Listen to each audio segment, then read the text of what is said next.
নতুন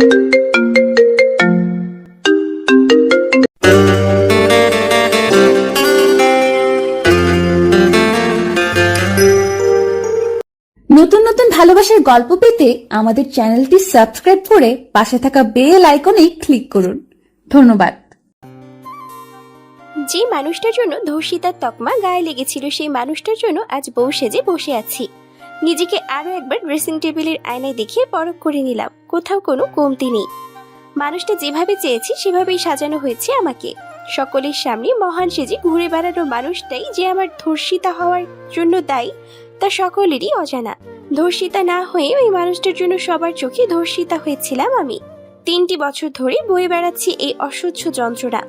মানুষটার কেউ না, আমারই আপন ফুফাতো ভাই। সেদিনটার কথা কখনো ভুলতে পারবো না আমি। তখন আমি মাত্র এসএসসি পরীক্ষার্থী, আর সেদিন ছিল আমার লাস্ট পরীক্ষা। শেষ পরীক্ষা হওয়ায় খুব খুশি ছিলাম আমি। অনেক দিনের ছুটি কাটাতে পারবো ভেবেই মনটা নেচে উঠেছিল। বান্ধবীদের সাথে আড্ডা শেষে যে যার নিজের পথে চলে গিয়েছিলাম। আমিও আমার বাসায় যাওয়ার জন্য পা বাড়াই, সে সময় হুট করেই সেখানে ভাইয়া চলে আসে। তাকে দেখে অবাক হয়েছিলাম, তবে ভাইয়া আমাকে খুব ভালোবাসতো, তাই ভাইয়াকে সম্মান করতাম। ভাইয়া সেদিন আমাকে তার বাসায় নিয়ে যায়। আমি যেতে না চাইলেও তার কথা রাখতে যাই। সেখানে যাওয়ার পরে ভাইয়া বাসার কথা বললে ভাইয়া জানায় ভাইয়া নাকি বাসায় বলে দিয়েছে আজ আমি এখানে থাকবো, সকাল হলে ভাইয়া আমাকে দিয়ে আসবে। আমার কাছে ফোন না থাকায় বাবা মার সাথে কথা বলার সুযোগ হয় না, তাই ভাইয়ার কথা মেনে সেখানেই থেকে যাই। তবে ভাইয়া সেদিন বিকালে আমাকে নিয়ে ঘুরতেও যায়, সন্ধ্যায় ফুচকার আইসক্রিমও খাওয়ায়। এই দুটো জিনিস ছিল আমার দুর্বলতা, তাই সুযোগ নিয়েছিল ভাইয়া। সন্ধ্যার পর বাসায় আসতেই ঘুমে চোখ লেগে আসে। ভাইয়া আমাকে একটা রুম দেখিয়ে দিয়ে চলে যায়। আমি রুমে যেয়ে শুয়ে পড়ি। এক সময় বাড়ি জমে ঘুমের রাজ্যে। কিন্তু পরের দিন সকালটা ছিল আমার জন্য ভয়াবহ। কিছু চাপা আওয়াজে ঘুম ভেঙে যায় আমার, মাথাটা ভার লাগে। উঠে আশেপাশে দেখতেই থমকে যায় আমি। আমি তখন আমার রুমে ছিলাম। আমার বেডের পাশে মা, কাকি সহ আরো অনেকে আছে। মা মুখে আঁচল পুরে দিয়ে কান্না করছে। পুরো ব্যাপারটা বুঝতে পারি বাইরে থেকে যখন বারবার কানে ধর্ষিতা শব্দটা আসতে থাকে। আশেপাশে প্রতিবেশীরা আমাকে আর আমার নামে না ধর্ষিতা বলে ডাকতে থাকে। পরে মায়ের কাছে জানতে পারি কাল পরীক্ষা দিয়ে বাসায় না আসি খুব চিন্তায় ছিল সবাই। এমন কোনো জায়গা নেই যেখানে আমাকে খোঁজা হয়নি, কিন্তু আমার খোঁজ মেলেনি। তখন সবার ধারণা আমাকে কেউ অপহরণ করেছে, নয়তো আমি পালিয়ে গেছি। তখন আমার মাথায় একটা কথাই ঘুরছিল, আমি তো ভাইয়ার ওখানে ছিলাম। ভাইয়া বলো ভাইয়া বাসায় বলেছে, তাহলে এসব কি? আর আমি বা এখানে এলাম কি করে? শেষ প্রশ্নের উত্তর পেয়ে যাই মায়ের কাছে। সারা রাত টেনশনে ঘুম হয়নি কারোরই। ভোরের দিকে বাইরে থেকে গাড়ির হর্নের আওয়াজ কানে আসতেই সবাই ছুটে বাইরে আসে। ততক্ষণে গাড়িটা চলে যায় সবার চোখের আড়ালে, কিন্তু ফেলে যায় আমাকে, তাও অজ্ঞান অবস্থায়। আমার ড্রেস ছিল এলোমেলো, কয়েক জায়গায় ছেঁড়াও। সবাই ধরে নিল আমি ধর্ষণের শিকার হয়েছি। তখনও সবকিছু আমার মাথার উপর দিয়ে যাচ্ছিল। কি হচ্ছিল এসব কিছুই বোধগম্য হলো না আমার। মা কাকিকে ভাইয়ের কথা বলতেই সবাই আমার দিকে অদ্ভুত ভাবে তাকিয়েছিল। মা একটা থাপ্পড়ও মারে আমার গালে। ভাইয়া নাকি আগের দিনই দেশের বাইরে চলে গেছে, আর আমি মিথ্যা বলছি। মাথায় আকাশ ভেঙে পড়লো তখন, যখন মাকে বললাম ভাইয়াকে ফোন করে জিজ্ঞেস করতে। ভাইয়া ফোন লাগে না। পরের দিন ভাইয়াকে ফোনে পাওয়া যায়, আর তা সত্যি দেশের বাইরের নাম্বার। আর ভাইয়া বেমালুম মিথ্যা বলে দিল আমার নামে। ভাইয়ার সাথে নাকি দেখাই হয়নি আমার। সবাই বুঝে নিল আমি মিথ্যা বলছি। লেগে গেল ধর্ষিতার তকমা। ধর্ষণের শিকার না হয়েও আমি হয়ে গেলাম ধর্ষিতা। এই ঘটনার কিছুদিন পর জানতে পারি আমার বিয়ে ভেঙে গেছে, অথচ এই বিয়ের কথা জানতামই না আমি। পরিবারের বড়রাই ঠিক করেছিল পরীক্ষার পর আমার বিয়ে। আগে জানাইনি পরীক্ষা খারাপ হবে বলে। এরপর আর কোনো প্রস্তাব আসেনি আমার জন্য। কেনই আসবে? কে চাইবে একজন ধর্ষিতাকে বিয়ে করতে? কে চাইবে এমন মেয়ে? এর মাঝে কেটে গেল আরো 2টি বছর। সময় পার হলেও আমার অবস্থা পরিবর্তন হয়নি তখনও। তবে তার মাঝে সবার জন্য সুখবর নিয়ে এলো আমার ফুপু।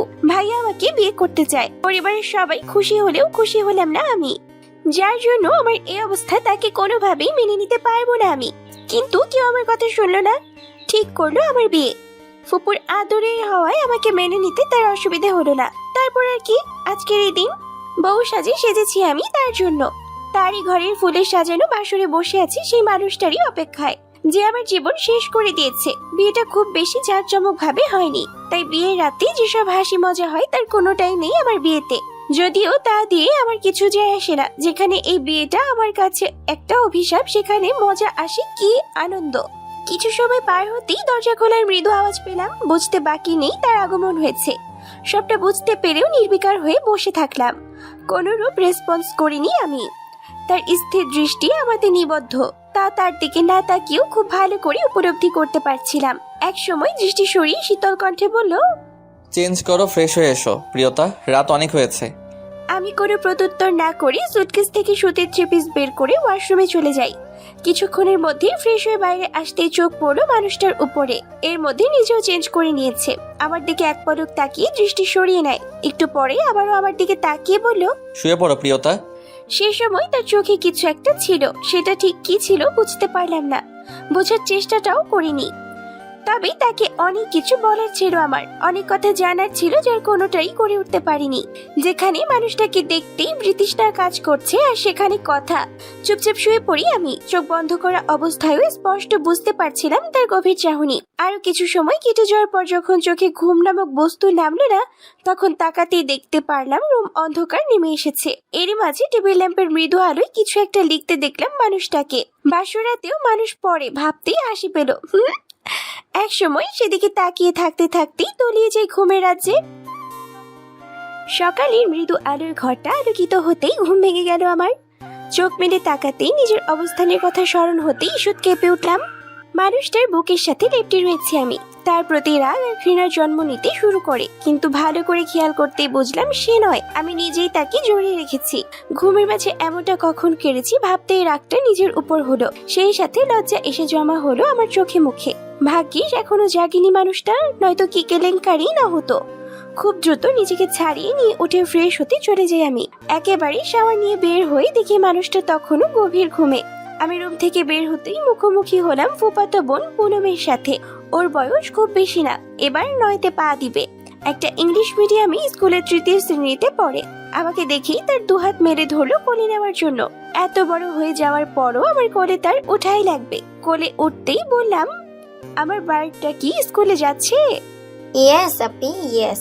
বাট এত আর্লি কেন? Why? Look, it's not early. It's 10 a.m. Poonam ওর হাতে ঘড়ি দেখিয়ে বলল। টাইম শুনে কিছুটা চমকে উঠলাম। এত বেলা করে উঠেছি ভাবতে অবাক লাগছে। যে মেয়ে সূর্য ওঠার সাথে সাথে উঠে সে আজ এত লেট। অবশ্য যে উঠিয়ে দেয় সেই মানুষটা তো একটা দীর্ঘশ্বাস ফেলা ছাড়া আর কিছুই করার নেই। আমাকে কিছু বলতে না দিয়ে পুনম আবারও বলল, You are late, Appy. Yup, I am late. তুমি কি তাহলে যাবে না? নো ফ্লাওয়ার, আপি যাবে না, ভাইয়া যাবে। পেছন থেকে আওয়াজ হতে আমরা পেছনে তাকালাম। পুনম ওর ভাইয়াকে দেখি আমার কোল থেকে নেমে ভাইয়ার কাছে গিয়ে জড়িয়ে ধরে। ভাইয়া ওকে কোলে নিতেই পুনম আদরে গলায় বলে, ইয়ে, খুব মজা হবে। আমি চলে আসতে নিলেই মানুষটা ডাক দিল। প্রিয়তা, আমি কিছু না বলি দাঁড়িয়ে রইলাম। উনি আবার বলল, তোমার আজ কলেজে যেতে হবে না, কাল থেকে যেও। নিচে আসতেই দেখা পেলাম ফুপুর রান্নাঘরে নাস্তা বানানোয় ব্যস্ত তিনি। আমাকে দেখিয়ে আদরে গলায় ডাকলো, উঠে পড়েছিস? যাক, ভালোই হলো। টেবিলে দেখ, নাস্তা দেয়া আছে। আশিক উঠেছে? না উঠলে ডাক দে, একসাথে খেয়ে নে দুজন। উঠেছি মামুনি, পুনমের সাথে আসছে। ঠিক আছে, বস তুই, আমি হাতটা ধুয়ে আসছি। আচ্ছা মামুনি। ছোট থেকেই ফুপুকে মামুনি বলি আমি। ফুপু আমার মায়ের থেকে কোনো অংশে কম না। আমার জন্মের সময় মা অসুস্থ ছিল খুব, সে সময় ফুপুই আমাকে সামলে রেখেছে। অতটুকুন একটা বাচ্চা মেয়েকে সামলানো সহজ কথা নয়, যা ফুপু করেছিল। মা পুরো সময়টাই শুয়ে থাকতো, আমাকে কোলে নিয়ে বসবে সেই অবস্থাটাও ছিল না। তার কারণ খুব অল্প বয়সে বিয়ে হয়েছিল মায়ের। বিয়ের পর পরই আমার জন্ম। অত অল্প বয়সে এতটা ধকল নিতে না পারে ভীষণ অসুস্থ হয়ে পড়ে। 2-3 মাস লেগে গিয়েছিল মায়ের সুস্থ হতে। এই সময় মা আমাকে খুব বেশি যেটা করতে পারতো তা হলো আমাকে খাওয়ানো আর ঘুম পাড়ানো। বাকি সবকিছু ফুপুই করতো। দাদি না থাকায় পুরোটাই ফুপুর উপরে এসে পড়ে। কথা বলে শিখতেই ফুপুকে মামুনি ডাকি আমি, আর ফুপু আমাকে মেয়ের মতো না, মেয়ে মনে করে আদর যত্ন করে। টেবিলে বসার কিছু মুহূর্ত পার না হতেই পুনম আর আশিক নিচে নেমে আসে। পুনম তখনও আশিকের কোলে। পুনমকে নিয়ে বের হতে গেলে মামুনি বাধা দেয়, বলে, আগে খেয়ে নে, তারপর যা। মা অলরেডি অনেকটা লেট হয়ে গিয়েছে, খেতে বসলে আরো লেট হবে, এসে খেয়ে নিব। কোনো লেট ফেট হয়নি, এখনো অনেকটা সময় আছে। আগে খেয়ে নে, তারপর যাবি। আচ্ছা। মামুনি রাগের কাছে বাধ্য হতে হয় আশিককে। অবশ্য মায়ের বাধ্য ছেলে বলাই যায় আশিককে। পুনমকে একটা চেয়ারে বসিয়ে দিই, নিজেও বসে পড়ে আমার পাশের চেয়ারে। তার দিকে তাকাতেই চোখাচোখি হয়ে যায় আমার, সাথে সাথে চোখ ফিরিয়ে নেই। বুঝতে পারি তার দৃষ্টিও আমাতেই ছিল। আশিক কোনো মতে একটা স্যান্ডউইচ খেয়ে উঠে যায়। পুনম আগেই খেয়ে নিয়েছিল, তাই আর কিছু খায় না। পুনমকে আবারও কোলে নিয়ে বলল, সবাইকে বাই বলো। Good bye mamma Appy. Good bye my love bird. পুনমকে নিয়ে বেরিয়ে যাওয়ার আগে আর একবার তার দৃষ্টিতে আবদ্ধ করে নেয় আমাকে। আশিক আর পুনম বের হয়ে যাওয়ার পর আমি মামুনি খেয়ে নেই। নিজের মনের ভেতরের অবস্থা ভিতরেই রেখে মামুনির সাথে গল্প করে সকালটা কাটালাম। এখন শরৎকাল, এ সময় আকাশটা আমার খুব পছন্দের। মন খারাপ কিংবা ভালো দুটোর সাক্ষী ওই দূরের নীল সাদা রঙের মিশ্রিত আকাশ। মামুনিদের ছাদের উপরে একটা ছোট্ট দোলনায় বসে আছি আমি। দোলনাটা আসলেই ছোট, একজন সুন্দরভাবে বসতে পারবে, আর দুজন বসতে গেলে একজনের কোলে আরেকজনকে বসতে হবে। দোলনাটা আমি বানাতে বলেছিলাম। আমার জিদের কাছে হার মেনে আশিকি বানিয়ে দিয়েছিল। সেদিনটার কথা এখনো চোখে ভাসে। তখনও এমনই শরৎকাল ছিল। হঠাৎ করে এসেছিলাম মামুনিদের বাসায়, আর এসে কেন জানি চলে আসি ছাদে। আশপাশ দেখতে দেখতে হুট করে দোলনায় দোল খাওয়ার ইচ্ছে হলো, কিন্তু ছাদে কোনো দোলনা ছিল না। তাই দৌড়ে নিচে নেমে মামুনির কাছে যাই। মামুনি, মামুনি। কি হলো তোর আবার? হুট করে এসেই ছাদে চলে গেলি, আবার এখন নেমে লাফালাফি করছিস কেন? উফ মামুনি, আমার কথা তো শোনো।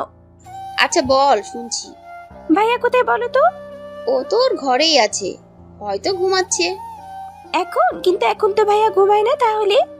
অনেক রাত করে ফিরেছে কাল, তাই। আচ্ছা দেখছি আমি। বলি মামুনির আর কোনো কথা না শুনি উপরে চলে যাই ভাইয়ার রুমে। ভাইয়া কখনো দরজা লক করে ঘুমায় না, তাই খোলাই পেলাম। ভিতরে ঢুকে আসলেই ভাইয়াকে ঘুমন্ত অবস্থায় দেখলাম। একবার ডাকবো না ডাকবো করেও মনের ইচ্ছা দমিয়ে না রাখতে পেরে ডাক দিই ভাইয়াকে। ভাইয়া, ও ভাইয়া, ওঠো না। ভাইয়া একটু নড়ে চড়ে আবার ঘুমিয়ে পড়ে, কিন্তু আমি নাছোড় বান্দা উঠে বই ভাইয়াকে। তাই টেবিলের উপর থাকা পানির গ্লাসের কিছুটা পানি ভাইয়ার মুখে ঢেলে দিই। এভাবে পানি ঢালায় ভাইয়া লাফ দিয়ে উঠে পড়ে, সাথে রেগেও যায়। সে সময় ভাইয়ার চোখ দেখে ভয় পেয়েছিলাম খুব, তবে ভাইয়া আমাকে দেখেই শান্ত হয়ে যায়। সমস্ত রাগ কই যেন হাওয়ায় মিশে যায়। ভাইয়া সবার উপর রেগে গেলেও আমার বেলায় তা হয়ে ওঠে না। সেদিনও তাই হয়েছিল, শুধু আস্তে করে বলেছিল, এটা কি করলি তুই? ভয় আমতা আমতা করে বলেছিলাম, সরি ভাইয়া, তুমি উঠছিলে না তাই। তাই বলে এভাবে? আর এখন এখানে কেন তুই? এমনি। আচ্ছা কি চাই সেটা বল, আর কিছু না চাইলে নিচে যা, মামুনির সাথে কাজ কর। দোলনা চাই ভাইয়া। ভাইয়া আমার কথায় অনেকটা অবাক হয়েছিল। কেমন করে যেন দেখেছিল আমাকে, যেন কোনো ভিন্ন গ্রহের প্রাণী এসে দাঁড়িয়ে আছে ওনার সামনে। কিছু সময় পার হতেই বলল, মাথা কি গেছে তোর? ছোট বাচ্চা নাকি তুই? তুই দোলনা দিয়ে কি করবি? ততক্ষণে আমার সব ভয় উধাও হয়ে গেছে। যে ধরি দোলনার জন্য না পেরে সেদিনই লোক নিয়ে এসে বানিয়ে দিয়েছিল দোলনা। দোলনা দেখে এতটাই পছন্দ হয়েছিল যে খুশিতে ভাইয়াকে জড়িয়ে ধরেছিলাম। ভাইয়া আমার মাথায় হাত বুলিয়ে বলেছিল, আমার পাগলিটা। আমার খুশিটাই ছিল তার কাছে সবচেয়ে বেশি গুরুত্বপূর্ণ। অথচ আজ তার জন্যই মিথ্যা অপবাদ বয়ে বেড়াচ্ছি দিনের পর দিন। ভিতর থেকে একটা দীর্ঘশ্বাস বেরিয়ে আসে। মাগরিবের আজানের সুমধুর ধ্বনি কানে আসতেই হুঁশ ফেরে আমার। দ্রুত পাই নিচে নেমে আসার সময় দুহাতে বাধা পাই। হুট করে এমনটা হওয়ায় ভয় কেঁপে উঠে। সামনে তাকাতেই দেখি আশিক দাঁড়িয়ে আছে। তাকে দেখি নিমিষেই ভয়টা কেটে যায়, কিন্তু আশিক এখানে কখন এলো তা বুঝতে পারলাম না। আমি নিজেকে তার বাহুবন্ধন থেকে ছাড়িয়ে নিতেই ভাইয়া বলল, এত তাড়াহুড়া করিস কেন সব সময়? এখনই তো পড়ে যাচ্ছিলি। আমি কিছু না বলে পাশ কাটিয়ে চলে যেতে নিলে আবারও হাত ধরে টান দেয়। এবারে টানি সোজা তার বুকে গিয়ে পড়ি। ভয়ও পাই কিছুটা, তাতে আপনা আপনি দুহাতে জড়িয়ে ধরি। নিজেকে ছাড়িয়ে নিতে গেলে আশিক আমাকে আরো শক্ত করে জড়িয়ে ধরে আর বলল, আর একবার ছটফট করলে ছাদে নিয়ে যে নিচে ফেলে দিব বলে দিলাম। চুপচাপ এভাবে থাক। আমি চুপ করে রইলাম। জানি আমার ক্ষেত্রে এমনটা কখনোই করবে না, তবু চুপ করে রইলাম কি বলে সেটা শুনতে। এবার আশিক নিজেই আমাকে ছাড়িয়ে নিয়ে দুহাত আমার গালে রেখে বলল, এই পাগলি, আমার সাথে কেন কথা বলছিস না? হ্যাঁ, কেন বলছিস না?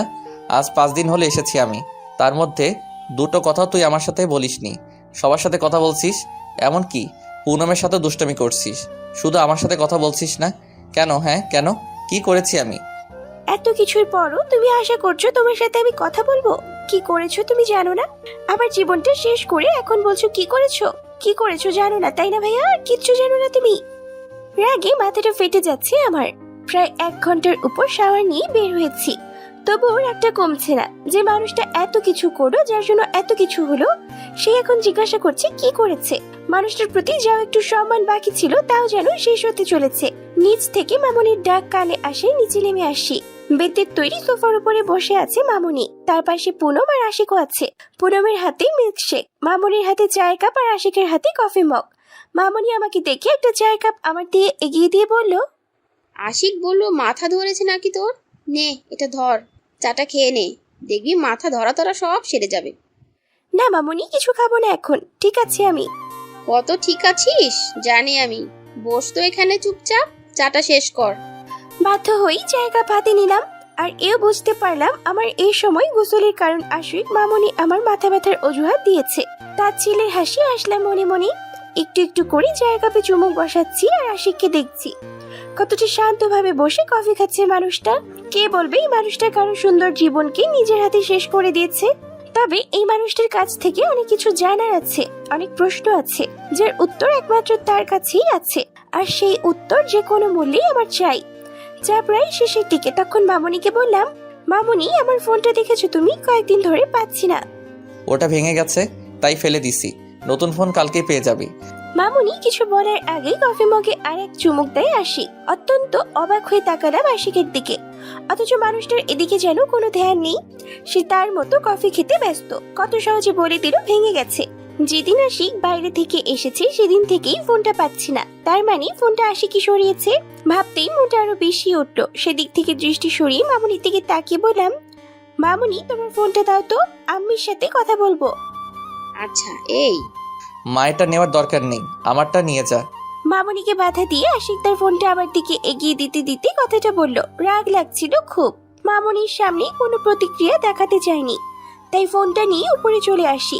আসার সময় মামুনিকে আসছে বলেই এসেছি, তবে আশিককে কিছু বলার প্রয়োজন মনে করিনি। তবে তার দৃষ্টি যে আমার যাওয়ার পানে ছিল তা বুঝতে অসুবিধা হলো না। রুমে এসে আগে মায়ের নাম্বারে ফোন দেওয়ার জন্য ফোন অন করতেই দেখলাম লক দেওয়া। আশিক না খুলেই আমার কাছে ফোন দেওয়ার জন্য রাগ হলো খুব। দু একবার চেষ্টা করেও যখন খুলতে পারলাম না তখন পিছন থেকে আওয়াজ এলো, উল্টাপাল্টা পাসওয়ার্ড দিয়ে ট্রাই না করে সঠিকটা দিলেই তো খুলে যায়, তোর দেওয়া পাসওয়ার্ডটাই আছে। আশিকের কথায় চরম মাত্রায় অবাক হলাম। আজ থেকে আরো 4 বছর আগে ভাইয়া যখন নতুন ফোন কিনে তখন ফোনটা সবার প্রথম আমি হাতে নিয়েছিলাম। দুষ্টুমি করে আমার নাম লিখে পাসওয়ার্ড দিয়ে দেই। ভাইয়া তা দেখে আমাকে কিছুই বলেনি, শুধু মুচকি হেসেছিল। কিন্তু এটা তো সেই ফোন নয়, অন্য আরেকটা। লক স্ক্রিনে আমার নাম লিখতেই তা আনলক হয়ে যায়। একটু বেশি অবাক হয়ে আমি আশিকের দিকে তাকাতেই দেখলাম হালকা হাসি রেখা ফুটে আছে, যেন চোখে হাসছে মনে হলো। আমি কিছু না বলি আম্মিকে ফোন দিলাম আর আশিক যেভাবে এসেছিল সেভাবেই নিচে চলে যায়। ফোনের ওপাশ থেকে আম্মির কণ্ঠস্বর পেতেই ডুকরে কেঁদে ফেললাম আমি। আম্মি আমাকে শান্ত হতে বলে, পাগল মেয়ে আমার, এভাবে কাঁদে নাকি কেউ? চুপ যা তো আমার লক্ষ্মী। তুমি কেমন আছো আম্মি? তোমাকে ভীষণ মিস করি। আমি ঠিক আছি, আর আমিও জানি তুইও ভালো থাকবি ওখানে। ওখানে যে তোর আরেক মা আছে। আম্মি, কিন্তু ভাইয়াকে যখন দেখি রাগে আগুন জ্বলে, মনে হয় খুন করে ফেলি তাকে। শান্ত হ, আমার মেয়েটা এত অধৈর্য কবে হলো? যে ধৈর্য ধরে সবকিছু সামলায়, একদিনের এতটা ধৈর্যহারা হয়ে গেল। আম্মি, তাকে দেখলে মাথা ঠিক থাকে না আমার। অধৈর্য হইস না মা আমার, একটু সবুর কর। আর আশিককে জিজ্ঞেস করছিলি কেন করেছিল এমনটা? সে কিছু বলেছে? না আম্মি, আমি কিছু জিজ্ঞাসা করিনি। তার সাথে কথা বলার বিন্দু মাত্র ইচ্ছা নেই আমার। জানি রে, তবু বলতে তো হবে।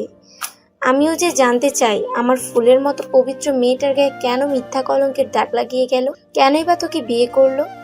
আচ্ছা আমি সময় সুযোগ বুঝে জানতে চাইবো। ঠিক আছে, মন খারাপ করবি না একদম, নিজেকে শক্ত করে রাখবি, মায়ের মতো দুর্বল হবি না একদম। আরো কিছু কথা বলে ফোন রেখে দিলাম আমি। তারপরই কিছু একটা মনে পড়তেই ফোনের গ্যালারিতে গেলাম। এখানের অবস্থাও সেই পূর্বের ন্যায়, আমার অজস্র ছবি আর ভিডিওতে ভর্তি হয়ে আছে। এগুলো একসময় খুব প্রিয় থাকলেও আজ তা যেন সহ্য হচ্ছে না। আমার সমস্ত ছবি আর ভিডিও ডিলিট করে দিই ফোন থেকে। তাতে কিছুটা শান্ত মনে নিজেকে ডায়াল প্যাডে গিয়ে খুব সাবধানে একটা নাম্বার উঠিয়ে কল করি। দুবার রিং হওয়ার পর রিসিভ না হয় ডিলিট করে দিই নাম্বারটা। ফোন নিয়ে নিচে যেতে গেলেই রিং বেজে ওঠে ফোনে। স্ক্রিনে পরিচিত নাম্বার দেখতেই তা রিসিভ করে কানে ধরতেই ওপাশ থেকে আসা শব্দে বুক ভেসে উঠলো আমার। আমি কিছু বলতে যাব তার আগেই এখনো কথা বলা শেষ হয়নি? শব্দে পেছনে তাকাতেই দেখলাম আশিক দুয়ারে দাঁড়িয়ে আছে। আমি কিছু না বলে ফোন কেটে দিই এবং বলি, হয়েছে। বলি ফোন তার হাতে দিতেই মনে পড়ে নাম্বারটা তো ডিলিট করা হয়নি, যদি দেখি তাহলে কি হবে ভাবতেই গলা শুকিয়ে আসে আমার। আবার ফোন চাইবো তার আগে আশিক ফোন নিয়ে বেরিয়ে যায়। আশিক বেরিয়ে যেতেই বিছানায় ধাপ করে বসে পড়ি। টেনশন আর ভয় নিজেকে পাগল পাগল লাগছে আমার। কিন্তু কিছু মুহূর্ত পার হতে আশিক হন্তদন্ত হয়ে আবার রুমে আসে আর এসে আমার গলা টিপে ধরে আর বলে, বড্ড বার বেড়েছিস তুই। তোর সাহস কি করে হলো ছবিগুলো ডিলিট করার? বল কি করে হলো? শ্বাস আটকে আসে আমার, তবুও ছাড়ার নাম নেই। তার চোখ মুখ থেকে যেন আগুন ঝরছে, আর সে আগুনে আমি পুরো ছাই না করা পর্যন্ত নিভে না। এক সময় হুট করে আমাকে ছেড়ে দেয়। ছাড় পেতেই তার খানিকটা দূরে সরে যায়। বার কয়েক জোরে জোরে শ্বাস টানতে থাকি, সেই সাথে কাশি তো আছেই। আশিক আমার দিকে আবারও অগ্রসর হতে নিলেই নিজেকে গুটিয়ে নেই। তবে এবার তার চোখে রাগ নয়, যেন কষ্ট দেখতে পেলাম আমি। বাট সেটা কিসের কষ্ট? আমার এই অবস্থায় দেখে নাকি আমাকে শেষ করতে না পারায়? উত্তর পেলাম না কোনো। এরই মাঝে আশিক আমাকে তার বুকে জড়িয়ে নেয়। আমি ছাড়াতে গেলেই শুনতে পাই, I am sorry Priyota, I really sorry. বিশ্বাস কর, তোকে কষ্ট দিতে চাইনি। তুই বল, তোকে কখনো কষ্ট দিতে পারি আমি?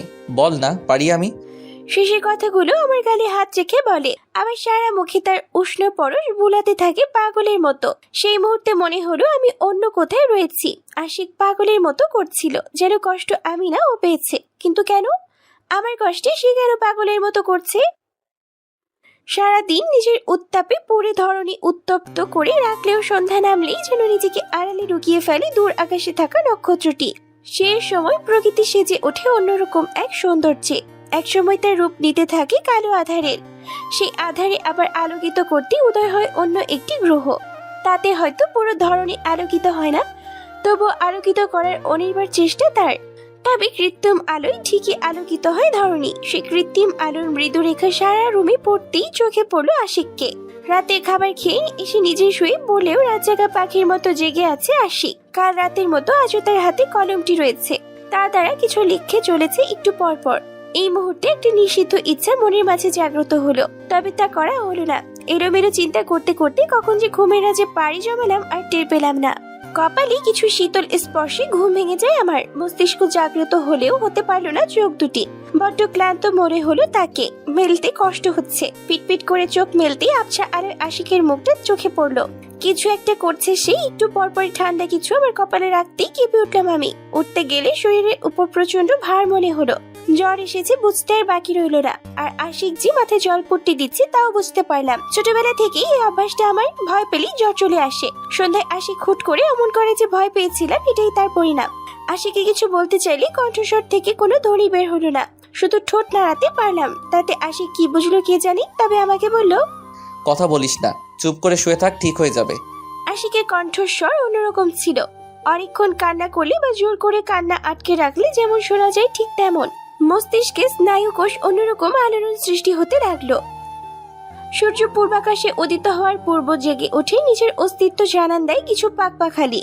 প্রতিটি পাখি আলাদা সুরের কণ্ঠ করিতে মেতে ওঠে পুরো ধরনী। কখনো তা মিষ্টি মধুর সুর হয় মানব মনে এক চিলতে প্রশান্তির ছোঁয়া ফেলে দেয়, তো কখনো তা বিরক্তির কারণ হয়ে দাঁড়ায়। তবে ভোরের পাখির মিষ্টি কলধ্বনিতে ঘুম থেকে জাগ্রত হলাম আমি। দুবার চোখ কচলে ভালো করে তাকালাম। শরীরের মাঝে চিটচিটে একটা অনুভূতি হলো। জ্বর সেরে যাওয়ায় ঘাম ছেড়েছিল বোধহয়, তার দরুন এই অবস্থা। এর মাঝে আজকেও নিজেকে আশিকের বাহুবন্ধনে আবদ্ধ পেলাম। আমি নড়ে চড়ে উঠতেই তার ঘুম ভেঙে গেল। খুব দ্রুত উঠে আমার কপালে হাত ছুঁয়ে বলল, কেমন লাগছে এখন? দেখি জ্বর আছে কিনা। যাক, জ্বরটা নেই এখন। ভালো। খারাপ লাগলে আজ কলেজে যাওয়ার দরকার নেই, বাসায় বসে রেস্ট নে। আমি ঠিক আছি, আমাকে নিয়ে তোমার ভাবতে হবে না। মরি বিছানা থেকে নেমে আলমারি থেকে একটা 3 পিস নিয়ে ওয়াশরুমে চলে যাই। একেবারে শাওয়ার নিয়ে বের হয়ে দেখি আশিক টেবিলের উপর গরম দুধ রাখছে। এলোমেলো ঘরটাও পরিপাটি করে গুছিয়ে রেখেছে। ভাইয়া বরাবরই এমন, সব সময় সবকিছুই পরিপাটি করে রাখাই তার পছন্দ।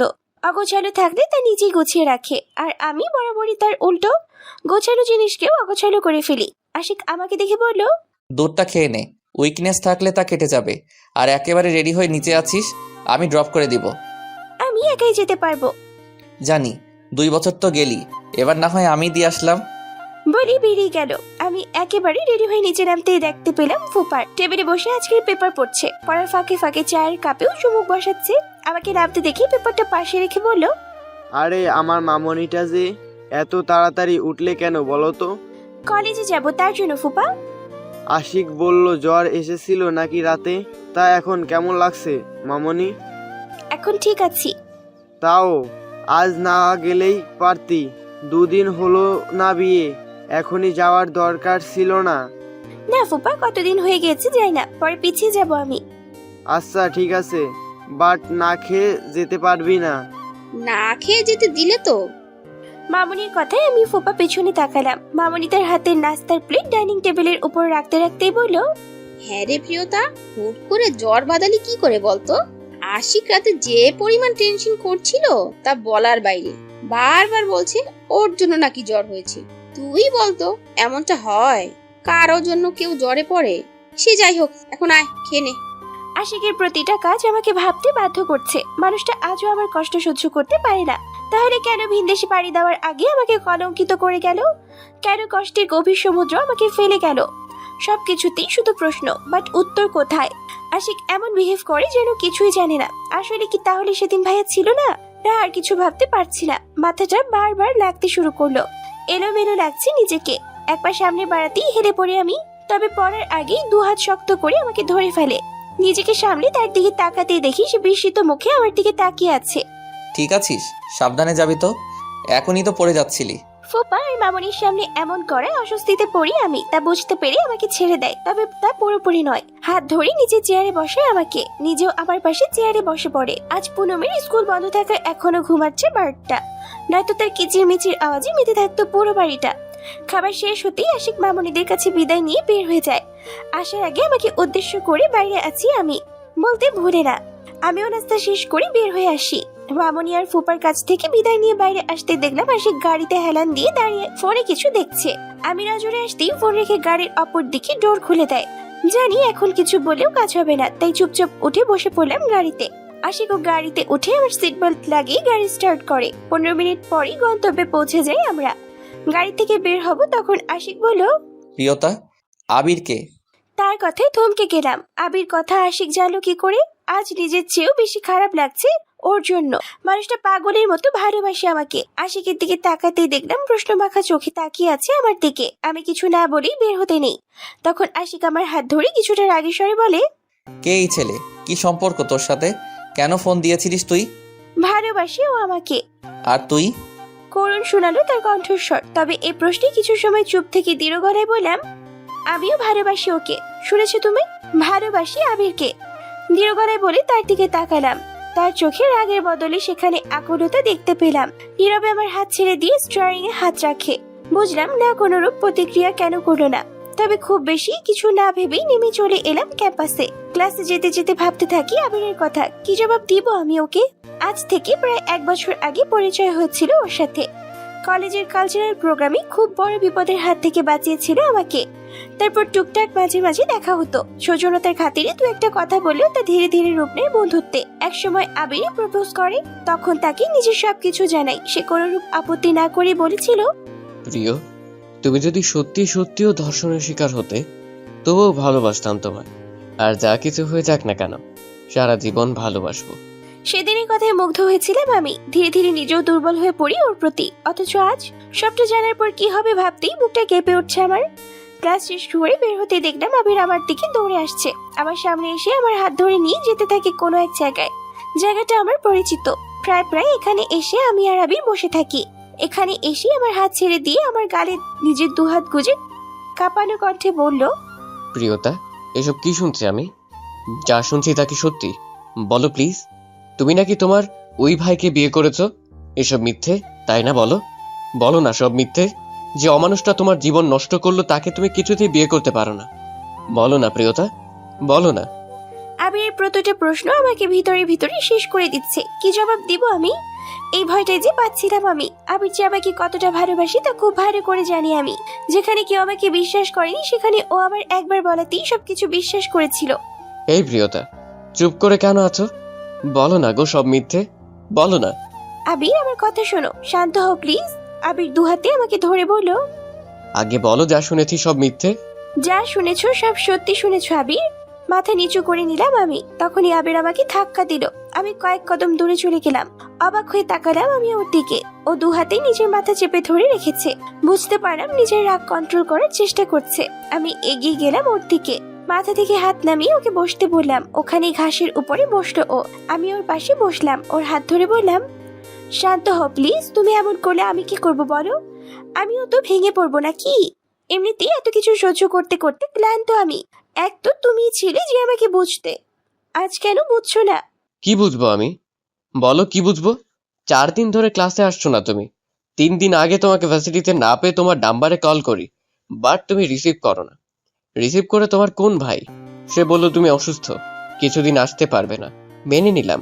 তারপর থেকে রোজ ফোন করি, বাট তোমার ফোন বন্ধ। আর কাল শুনছি তোমার বিয়ে হয়ে গেছে।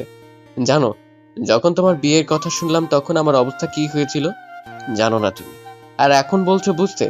বলো এখন কি শুনবো আমি? কি বুঝবো?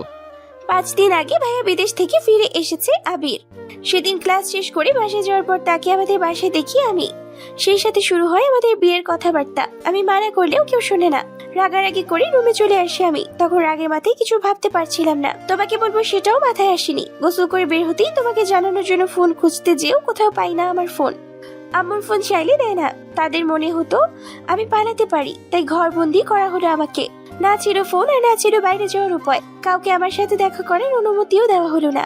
তুমি তো চিনোই আমার বাবা কাকাকে। একজন ধর্ষিতার অপবাদীর মেয়েকে যে ভাগ্নে বিয়ে করতে চেয়েছে, এটাই বা কম কি? ধর্ষিতাকে কে বিয়ে করবে বলো? এসবের মাঝে কি করে জানতাম আমি তোমাকে? কাঠের পুতুলের মতো আমাকে বিয়ে দেওয়া হলো। এবার তুমি বলো আমি কি করতে পারতাম?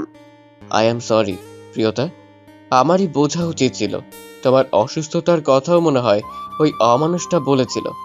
বাট তুমি চিন্তা করো না, সব ঠিক হয়ে যাবে। তুমি ধর্ষিতা হও কিংবা বিবাহিত, আমি তোমাকে ছাড়তে পারবো না। খুব ভালোবাসি যে তোমাকে। আমি তোমাকে ছাড়তে পারবো না। খুব ভালোবাসি যে তোমাকে। আবির আমার দুহাত ওর দুহাতের মাঝে নিয়ে বলল। আবিরের কথাটা শেষ শুনে হালকা হাসলাম আমি। সত্যি পাগল ছেলেটা। আবির আমাকে হাসতে দেখে বলল, হাসতে যে, হাসির কি বললাম? কিছু না, এমনিতেই হাসি পেল। বাট এভাবে হেসো না গো প্রিয়, তোমার হাসিটা যে বুকে আঘাত করে, মাতোয়ারা হয়ে যায় আমি। আমি হালকা লজ্জা পেলাম আবিরের কথায়। এত কেন ভালোবাসো আমাকে? কোনো কারণে তো ভালোবাসিনি, ভালোবাসাটা হয়ে গিয়েছিল। আর সারা জীবন ভালোবেসে যেতে চাই তোমায় প্রিয়। আবিরের কথায় হৃদয় মাঝে একটু কষ্ট অনুভূত হলো। আদৌ কোনো ভবিষ্যৎ আছে কি আমাদের? হুট করেই তখন আশিকের কথা মনে এলো। কেন করলো আমার সাথে এমন? কেনই বা আবার বিয়ে নামক সম্পর্কে জড়ালো আমাকে? এত এত কেন? অথচ উত্তর দেওয়ার মানুষটা নিশ্চুপ। কিন্তু কতদিন? আমাকে অন্যমনস্ক হয়ে থাকতে দেখে আবির হাতে তুবড়ি বাজিয়ে নিজের দিকে মনোযোগ নিয়ে নিল। কি? কোথায় হারালে? ভাবছিলাম আবির, কি ভাবছো? আগে কি হবে? এত চিন্তা করো না, যা হবে ভালোই হবে। চলো তোমাকে ড্রপ করে দিয়ে আসি। তার দরকার নেই। হাসি মুনি ওরা হয়তো অপেক্ষা করছে। ঠিক আছে, সাবধানে যেও আর নিজের খেয়াল রেখো। ভেঙে পড়ো না। Be strong. আবিরের কথার বিনিময়ে হালকাভাবে হাসলাম শুধু। তারপর ওখান থেকে এসে আবার ক্যাম্পাসের সামনে আসলাম। যা ভেবেছিলাম তাই। হাসি মুনি রিয়ন আর তন্নি অপেক্ষা করছে। আমাকে দেখে ওরা দৌড়ে আসলো আমার কাছে। হাসি মুনি আর তন্নি আমাকে জড়িয়ে ধরে। রিয়ন ওদের ধমক দিয়ে বলে, আরে স্যার ওরে, যেমনি ধরছিস এখনই না অক্কা পায়। রিয়নের কথায় ওরা আমাকে ছেড়ে দেয়। রিয়নকে মারতে থাকে। 5 বন্ধু আমরা। আমি, মুনিয়া, হাসি, তন্নি আর রিয়ন। আমাদের মধ্যে সবচেয়ে চঞ্চল মুনিয়া। সবকিছুতেই ওর চঞ্চলতা বিরাজমান। নিজের নাম হাসি, সে কারণে কি জানি সবাইকে হাসিতে মাতিয়ে রাখে মেয়েটা। সে হলো হাসি। কষ্টের মাঝেও এমন কিছু বলে বসবে যা অন্যদের হাসতে বাধ্য করে। তন্নি আবার এসবের বিপরীত। সবকিছুতেই গভীর ভাবনা ওর। কোনো কিছু শুনলে বা হুট করে কিছু হয়ে গেলে তৎক্ষণাৎ কোনোরূপ প্রতিক্রিয়া দেখায় না মেয়েটা। আগে সবকিছু নিয়ে ভাববে, তারপর বুঝে শুনে প্রতিক্রিয়া দেখাবে। তবে ওর এই স্বভাবটার জন্য বেশ কয়েকবার আমরা বাকিরা অনেক সমস্যা সহজেই সমাধান করতে পেরেছি। আর রিয়ন আমাদের কাছে হলো সঙ্গীত শিল্পী। আমাদের রকস্টার, যার গান আমরা ব্যতীত আর একটা মেয়ে শুনেছে। মেয়েটির নাম নয়না। ভারী মিষ্টি মেয়ে। মনে মনে রিয়ন নয়নাকে পছন্দ করলেও নয়না করে কিনা জানা নেই আমাদের কারোরই। এই প্রিয়, ওই হারালি। মুনির কথায় ভাবনার জগৎ থেকে বের হই আমি। মাথা নাড়িয়ে কোথাও না কোথাও বুঝতেই তনি বলল, হ্যাঁ রে প্রিয়, তার মানে সত্যি সত্যি কি আশিক ভাইয়া আর তোর বিয়ে হয়ে গিয়েছে? বাট কিভাবে? ওদেরকে সবটা খুলে বলতেই মুনি মলির মুখে বলল, তাহলে আবির ভাইয়ার কি হবে? কিছু ভাবতে পারছি না আমি। কি করব তোরাই বল। আবিরকে ভুলে যা প্রিয়। তনির কথায় আমরা সবাই ওর দিকে তাকালাম। ও নির্বিকার ভাবে তাকিয়ে আছে আমাদের এভাবে তাকাতে দেখে বলল, কি এভাবে কি দেখছিস? ভুল কি বলেছি আমি? হাসি বলল, দেখ তন্নি, আমরা সবাই জানি আশিক ভাই কি করেছে প্রিয়র সাথে। তারপর কিভাবে আশিক ভাইয়াকে কেন মেনে নেবে বলতো?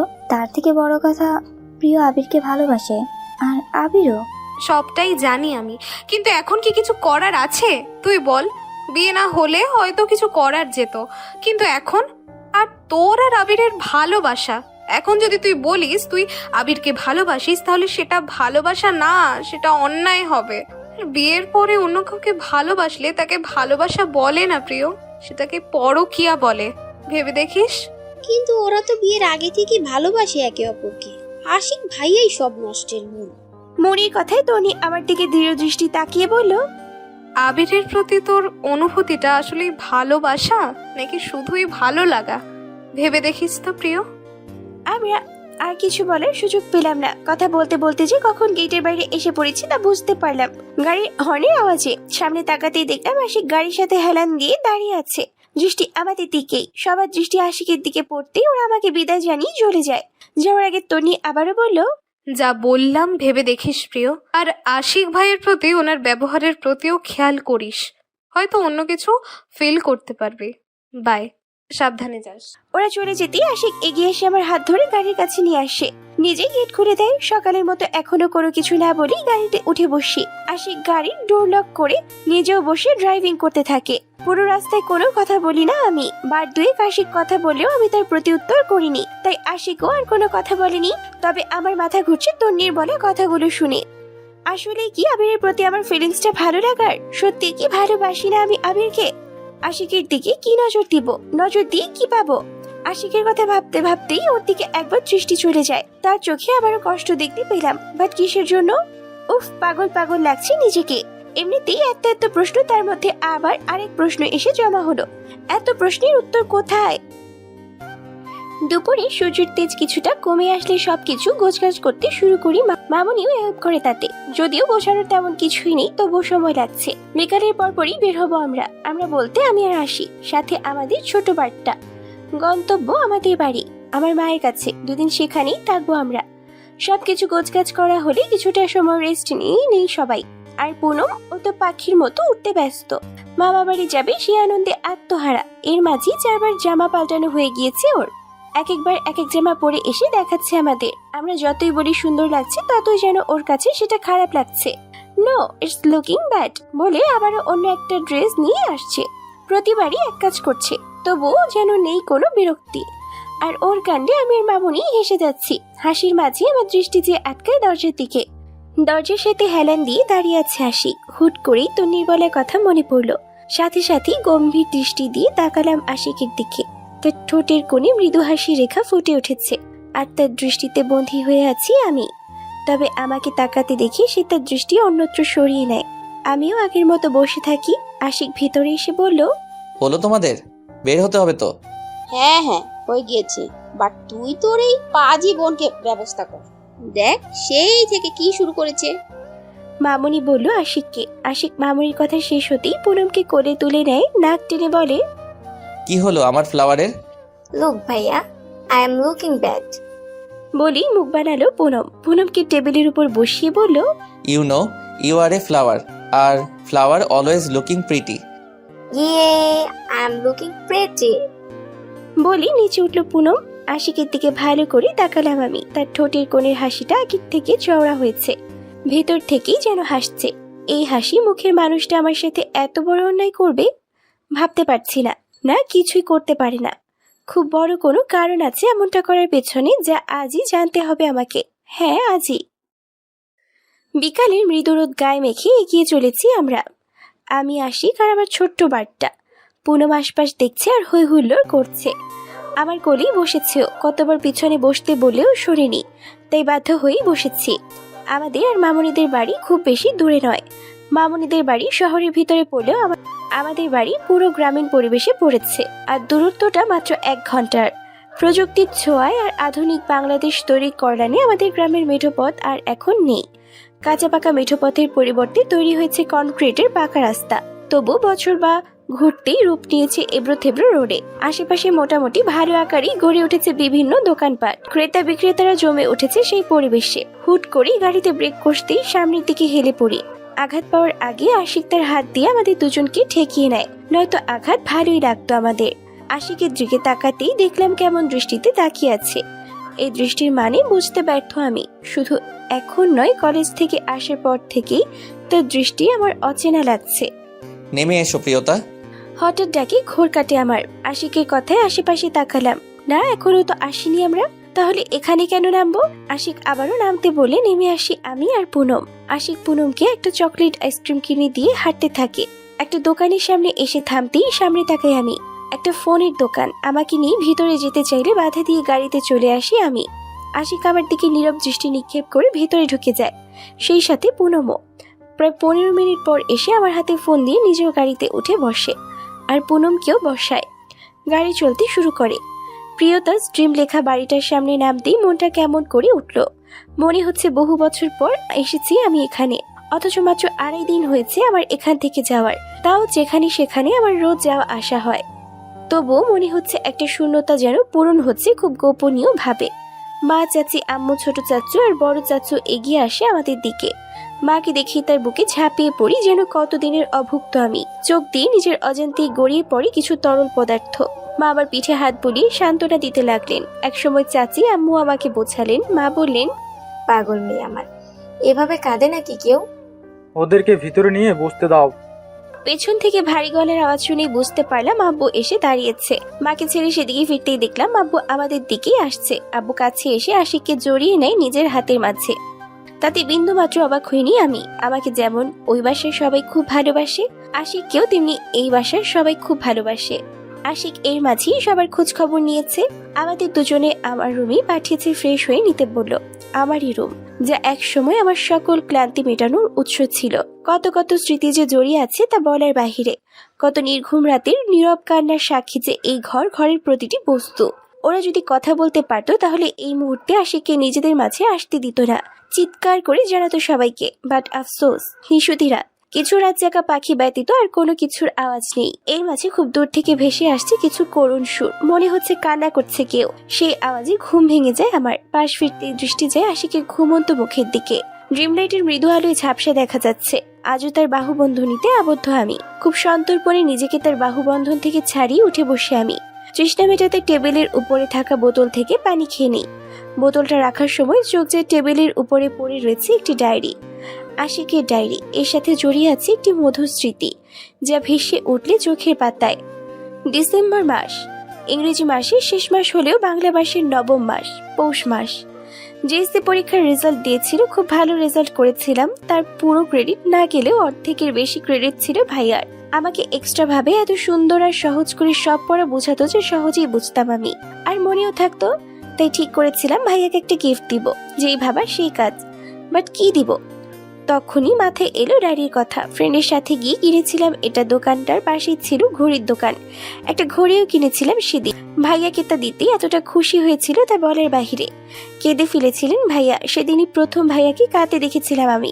আমাকে সেদিন খুব শক্ত করে জড়িয়ে ধরেছিলেন ভাইয়া। ডায়েরিটা হাতে নিয়ে কয়েক পলক তাকিয়ে রইলাম আমি।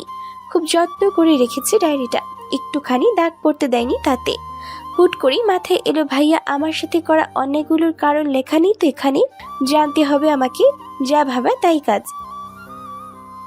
বাইরের অতিরিক্ত শব্দ চোখ মেলে তাকালাম আমি। মাথাটা ভার ভার লাগছে আমার, তবু উঠে বসলাম। আশেপাশে তাকিয়ে দেখলাম বেলা হয়েছে অনেক। পাশে আশিক নেই। তাড়াতাড়ি উঠে ফ্রেশ হয়ে নিলাম। বাইরে বেরিয়ে দেখলাম বাড়ির সবাই ভীষণ ব্যস্ত। মা চাচিরা রান্নাঘরে হরেক রকমের খাবার আয়োজন করায় ব্যস্ত। বাড়ির নতুন জামাই বলে কথা। জামাই, হাসি পেয়ে গেল কথাটা ভাবতেই। আমাকে একা একা হাসতে দেখি এগিয়ে এলো আমার দাদিমা। এসে বলল, কি এলো নাতিন, এত হাসস কেন? নাচ জামাইয়ের সোহাগের কথা মনে পড়লো নি? তোমার মতন না গো বুড়ি আমি। হ্যাঁ রে বউ, তগ মধ্যে সব ঠিক আছে লো? আশিক কিছু কইছে নিল? দাদির আদর মাখা কণ্ঠস্বর শুনি বুঝতে পারলাম আমার জন্য কতটা চিন্তিত ছিলেন। দাদির কথায় এক পলকের জন্য দৃষ্টি আশিকের দিকে চলে যায়। বাবাদের সাথে কাজে ব্যস্ত সে, সেই সাথে ছোট্ট বাচ্চাদের সাথে চলছে দুষ্টুমি। সেদিক থেকে দৃষ্টি সরিয়ে দাদিকে বললাম, সব ঠিক আছে গো দাদিমা, তুমি এত চিন্তা কইরো না, শরীর খারাপ করবো তোমার। যাক আলহামদুলিল্লাহ। সকাল পেরিয়ে দুপুর ঘনিয়ে আসে। প্রকৃতির তীব্র রোদের তাপে গরম হতে থাকে। এ সময় একটু শীতল বৃষ্টির ছোঁয়া পেতেই অধীর আগ্রহে অপেক্ষা করে থাকে প্রকৃতির কোণে কোণে থাকা ক্লান্ত শরীর। সেই ছোঁয়া দিতেই যেন নেমে আসে বৃষ্টির ধারা। বৃষ্টির কণা মাটিতে স্পর্শ করার আগে স্পর্শ করছে আমাকে। বৃষ্টির পানির সাথে গড়িয়ে পড়ছে নোনা জলের ধারা। এমনও দিন দেখতে হবে তা জানা ছিল না আমার। কষ্টটা যে এত পরিমাণে হতে পারে তা কখনোই ভাবতে পারিনি। চোখে নোনা জল যেমন বৃষ্টির ফোঁটায় ধুয়ে যাচ্ছে, তেমন কষ্টগুলো ধুয়ে দিতে পারতাম। বাট আফসোস, কাল রাতের কথা মনে পড়লো। ডায়েরির প্রথম পৃষ্ঠে খুব সুন্দর করে লেখা, তুই আমার কাছে ভীষণ প্রিয়, কারণ তোকে দেওয়া মানুষটা যে আমার জীবনের সবচেয়ে মূল্যবান। তাই তোকেও ঠিক ততটাই যত্নে রাখবো যতটা আমার সেই মেয়েটিকে রাখা যায়। তারপরে পেজে লেখা, আজ একটা মিষ্টি মেয়ের গল্প বলবো তোকে। মেয়েটার প্রজাপতি খুব পছন্দের, তাই তোর নাম দিলাম প্রজাপতি। জানিস, প্রজাপতি আজ থেকে 13 বছর পূর্বে একটি ছোট পুতুল এসেছিল এই ধরনীতে। তার ছোট ছোট কোমল হাত, তুলতুলে গাল, তুলার মতো নরম শরীর, তাকে একটু ছুলেই রক্ত জবার মতো লাল হয়ে যেত। মনে হতো শরীর থেকে রক্ত চুইয়ে চুইয়ে পড়ছে। অথচ ওই ছোট পুতুলটা ছিল আমার খেলার সঙ্গিনী। এটুক পরে থমকে যাই আমি। এটা আমাকে নিয়ে লেখা। প্রজাপতি খুবই প্রিয় আমার, আর সেই প্রজাপতি নামই রেখেছি ডায়েরির। এক পলক আশিকের ঘুমন্ত মুখের দিকে তাকিয়ে আবারও পড়ায় মনোযোগ দেই। পুতুলটার যখন 2 মাস, তখন অদ্ভুত অদ্ভুত শব্দ করতো সে, যা কেউ বুঝতো কিনা জানি না আমি, কিন্তু আমি আমার মতো করে বুঝে নিতাম। ওর একটু কান্না সহ্য হতো না আমার। খাবারের জন্য কান্না করলে পুতুলটার মাকে বারবার বিরক্ত করতাম। তার মা বলতো পুতুলটা এমনি কান্না করছে, এরকমটা নাকি সবাই করে। তবুও স্থির থাকতে পারতাম না আমি। আর পড়তে পারি না। ডায়েরিটাকে বুকের সাথে চেপে ধরে রাখি। বুকের মাছটা কেমন যেন ভার ভার লাগছে। যে আমাকে নিয়ে এভাবে ভাবতে পারি সে কখনোই আমার কোনো ক্ষতি করতে পারে না, কিছুতেই না। কিছুটা ধাতস্থ হতে আবারও পড়া শুরু করি, কিন্তু পরের পেজ পড়তে নিলেই তীব্র আলোক রশ্মি চোখে পড়ে। হকচকিয়ে পাশে তাকাতেই দেখি আশিক দাঁড়িয়ে আছে। তার দৃষ্টি আমার হাতে যেতেই ডায়েরিটা নিয়ে নেয়। কিছুটা রাগ মিশ্রিত কণ্ঠে বলে, এসব কি প্রিয়তা? তুই কবে থেকে অন্য জিনিসে না বলে হাত দিতে শুরু করলি? আশিকের এই কথায় কিছুটা নয় অনেকটা অবাক হই আমি। তার কোনো জিনিসে হাত দিতে হলে আমাকে অনুমতি নিতে হবে, তা আমি ভাবতেই কেমন যেন লাগছে। কেন জানি চোখের কোণে জমা হয় কিছু নোনা তরল, আর তা আশিকের দৃষ্টিতে ধরা দিল কিনা জানা নেই আমার। তবে সে ওই সময় আমার দিকে আর একবারও না তাকিয়ে রুম থেকে বের হয়ে যায়, আর আমি সেখানেই স্থির হয়ে দাঁড়িয়ে থাকি। ভাবতে থাকি এরকমটা করার কারণ কি, কিন্তু কোনো উত্তর পাই না। এমনিতেও এভাবে আর কতদিন? যত সময় যাচ্ছে প্রশ্নরা তাদের ডালাপালা মেরে চারপাশে ছড়িয়ে পড়ছে, আর এত এত প্রশ্নের ভিড়ে নিজেকে পাগল পাগল লাগছে। তাই বাধ্য হয়ে আমি বের হয়ে আসি। চারপাশ নীরবতায় ছেয়ে আছে। এর মাঝে সামান্য নিঃশ্বাসের আওয়াজও যেন কম্পন তুলছে। আশেপাশে দেখে বুঝতে পারলাম আশিক ছাদে গিয়েছে। আমিও উঠে যাই সেদিকে। ছাদের সিঁড়ি ঘরে প্রবেশ করতেই কিছুটা আওয়াজ করে একটা শব্দ হলো। তাড়াতাড়ি সেদিকে যেতেই আমি দেখলাম আশিক তার হাত মুঠো করে অনবরত দেয়ালে আঘাত করছে। ছুটে গিয়ে ভাইয়ার হাত ধরতে আমার হাতে এক ঝটকায় নিজের হাত সরিয়ে নেয়। দুহাতে আমার কাঁধ ধরে ঝাঁকিয়ে রাগী কণ্ঠে বলে, এখানে কেন এসেছিস? হ্যাঁ, কেন এসেছিস? বলি ছুঁড়ে ফেলে আমাকে। কিছুটা হেলে পড়ি আমি। ততক্ষণে আশিক নিজের মাথা নিজেই চেপে ধরে রেখেছে। হুট করেই অত্যন্ত শীতল কণ্ঠে বলে, আমার কাছে তোর অনেক প্রশ্ন আছে, তাই না? জানতে চাস কেন করেছি আমি? জানতে চাই। কেন করেছিলে সেদিন ওরকম? কেন ভাইয়া? কেন কলঙ্কিত করেছিলে আমাকে? তুমি তো জানতে আমি তোমার সাথেই ছিলাম, তাহলে মিথ্যা কেন বললে? জানিস প্রিয়তা, তোর যখন বিয়ে ঠিক হয় আমি জানতামও না, অথচ এই বাড়ির সব কিছুতে আমাকে রাখা হতো। ছোট বড় সব কিছুতে আমার মতামতের গুরুত্ব ছিল, অথচ সবচেয়ে বড় ব্যাপারটাই কেউ আমাকে জানানোর প্রয়োজন বোধ করলো না। মানে তোর বিয়ের কথা হচ্ছে, এমনকি তা ফাইনাল পর্যন্ত হয়ে গেছে, তবু আমি জানতাম না। কবে জেনেছিলাম জানিস? তোর দ্বিতীয় পরীক্ষার দিন। সেদিন এখানে আসি সবাইকে আমার জবের খবর দিতে। যখন জবের কথা বললাম তখন বড় মামা কি বলেছিল জানিস? আমি শুধু চুপ করি শুনে যাচ্ছি ভাইয়ার কথা। আমার কিছু বলার আগে আবারও একটু থেমে ভাইয়া আবারও বলতে লাগলো, বলেছিল এটা তো খুবই ভালো খবর। একসাথে দুইটা ভালো খবর এলো তাহলে। আমি অবাক হয়ে মামাকে জিজ্ঞাসা করেছিলাম, আরেকটা কি মামা? মামা হাসতে হাসতে বলেছিল, আরে সামনেই তো প্রিয়র বিয়ে, কেন তুই জানিস না? বিশ্বাস কর, এই কথাটা বারবার বুকের মাঝে আঘাত করছিল। আর কিছু ভাবতে পারছিলাম না। তোর বিয়ে, আমার প্রিয়তার বিয়ে। যে পুতুলটাকে নিজ হাতে বড় করলাম, সব সময় যাকে সামলে রাখলাম, সেই পুতুলটার নাকি বিয়ে। ভাবতে পারছিস তোকে ছাড়া থাকতাম কিভাবে আমি? তুই যে আমার কাছে কি, তার কেউ জানুক বা না জানুক, আমি তো জানি পারতাম না রে তোকে ছাড়া থাকতে। কারণ আমি যে তোকে। এতটুকু বলে আশিক থেমে যায়। ততক্ষণে আশিকের গলায় ধরে আসে, কণ্ঠস্বর আগের থেকেও ক্ষীণ হয়ে যায়। কান্না চেপে রেখেছি সেটাও বুঝতে পারছি। কেন জানি সেই মুহূর্তে আশিকের উপর যত রাগ অভিমান ছিল সব হাওয়ায় মিশে যাচ্ছিল। আশিক জোরে জোরে কয়েকবার শ্বাস নিয়ে নিজেকে স্থির করে আবারও বলতে শুরু করলো, তবুও নিজেকে সামলে নিয়েছিলাম জানিস, বুঝিয়েছিলাম আমিও তো বাইরে যাচ্ছি 2 বছরের জন্য, এমনিতেও তোকে ছাড়া থাকতে হবে সেখানে। তাই সব কিছু মেনে নিয়ে তোর বিয়ের যাবতীয় কাজে সাহায্য করছিলাম। এরই মাঝে একদিন জানালো জবের জন্য 3 দিনের মধ্যে যেতে হবে। তখন মনে হলো সব ঠিক আছে, কিন্তু ছেলেটার ব্যাপারে তো খোঁজ খবর নিলাম না। একদিনের মধ্যে সব খোঁজ নিলাম, আর তারপরই জানতে পারি ছেলেটা ভালো ছিল না রে। আমার প্রিয়তার যোগ্য সে ছিল না। সে তোর যোগ্য ছিল না রে প্রিয়তা, ছিল না। তারপর অনেক চেষ্টা করেছি, বাট বিয়ে ভাঙতে পারিনি। মামাদেরকেও বলেছিলাম, কেউ শোনেনি আমার কথা। আর 2 দিন পরই আমার ফ্লাইট ছিল। কিছু ভাবতে পারছিলাম না। তোকে আমার যাওয়ার কথা আমি জানাতে মানা করেছিলাম, তুই ভেঙে পড়তিস তাতে, তাই বাধ্য হয়েছিলাম ওই রকম করতে।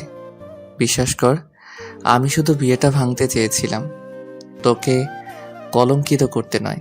তাই বলে এভাবে একটা বিয়ে ভাঙতে গিয়ে তুমি আমার জীবনটাই শেষ করে দিয়েছো ভাইয়া। আমি আর তুমি সত্যিটা জানলেও এই সমাজ প্রতিনিয়ত মিথ্যার আড়াল থেকে আমাকে আঘাত করে গেছে। বারবার নিজের মৃত্যু কামনা করেছি আমি। চুপ কর প্রিয়তা, তোর আগে যেন আমার মৃত্যু হয়। তোকে হারালে বাঁচতে পারবো না আমি, তাই নিজের মৃত্যুর সাথে আমার মৃত্যুর জন্য দোয়া করিস। বলার মতো আর কিছু খুঁজে পেলাম না আমি, তবে বুঝতে পারলাম না আমার মনে কি চলছে। আশিক আবারও বলল, আবিরকে বড্ড ভালোবাসিস তাই না? আশিকের এই কথায় তার দিকে তাকাই আমি। সে করুণ চাহনিতে তাকিয়ে আছে আমার দিকে। আমি সে সময় কিছুই বলতে পারলাম না। তন্নির বলা কথাগুলো মাথায় আসে হুট করেই, এলোমেলো হয়ে যায় এতদিনের ভালোবাসি ভেবে আশাটা। চুপ হয়ে যায় আমি। আশিক আমাকে চুপ থাকতে দেখে বলল, পারলে আমাকে ক্ষমা করে দিস প্রিয়তা। ক্ষমা করতে পারি, তবে একটা শর্তে। যদি আমার 2টা শর্ত মেনে নাও। রাজি আমি, বল কি করতে হবে। বাড়ির সবাইকে সব সত্যিটা জানাবে তুমি। আমার এই কথায় আশিক আমার দিকে তাকিয়ে হালকাভাবে হাসলো। সেটা কষ্টের হাসি নাকি সুখের বুঝতে পারলাম না। এই প্রিয়তা, এইভাবে ভিজছিস কেন? জ্বর আসবে তোর। কারো ভারী কণ্ঠের আওয়াজে ঘোর ভাঙে আমার। সামনে তাকিয়ে দেখি আশিক দাঁড়িয়ে আছে। আমি ভিজছি কেন জিজ্ঞাসা করলেও নিজে যে ভিজে যাচ্ছে তা হয়তো বুঝতে পারছে না। অনেকক্ষণ ভেজার কারণে মাথা ভার ভার লাগে। একসময় ঢলে পড়ি আমি আশিকের বুকে। আশিক আমাকে ধরে পাগলের মতো করছে, তাও বুঝতে পারছিলাম। পুরোপুরি জ্ঞানটা হারালেও দুর্বল ছিলাম আমি। আশিক আমাকে কোলে তুলে নিয়ে ঘরে নিয়ে আসে। বিছানায় শুয়ে দিয়ে মাকে ডাকতে গেলে আমি হাত ধরে নিই আশিকের। তার অদ্ভুত চাহনিকে অগ্রাহ্য করে তাকে বিছানায় ফেলে তার বুকে মাথা রেখে শুয়ে থাকি আমি। নিজের শরীরের উষ্ণতা কখন যে আশিকের মাঝেও ছড়িয়ে গেল তা আর বোঝা হয়ে উঠল না আমাদের কারোরই।